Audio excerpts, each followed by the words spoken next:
নবনির্বাচিত প্রতিনিধিদের শপথ হয়ে গেল। আমরা নতুন প্রধানমন্ত্রী পেলাম, আমরা মন্ত্রী পরিষদ পেলাম, আমরা বিরোধী দল পেলাম, মোটামুটি পুরো একটা সংসদ আমরা পেলাম।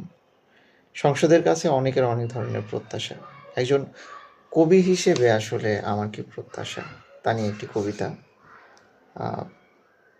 কবিতার নাম হলো এই বসন্তে পার্লামেন্টে যাব। এই বসন্তে তোমাকে আমের মুকুলের শুভেচ্ছা। সারা দেশ প্রতীক্ষায় আছে নতুন শপথের। অচিরেই নাকি পার্লামেন্ট বসবে। অধিবেশনে প্রতিশ্রুতির বদলে পাঠ হবে কবিতা। বিরোধ মিটে গিয়ে সবাই মেনে নেবে ঐক্যের সুর। আর নাকি আমাদের ভুল হবে না। তারপর মানুষের মাঝে ফুটবে ফুল আর ফুল। সেই আশায় এই বসন্তে আমিও শপথ নেই।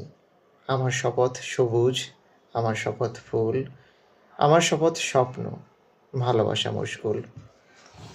লালের জন্য রক্তের দরকার নেই, তার বদলে পলাশ আছেই।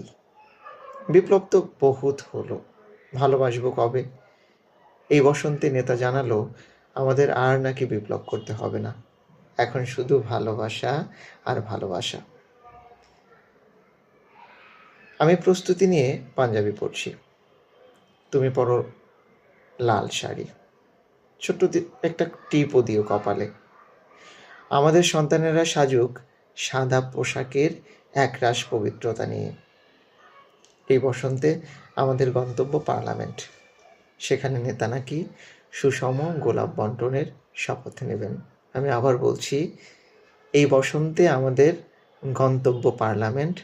সেখানে নেতা নাকি সুষম গোলাপ বন্টনের শপথ নেবেন।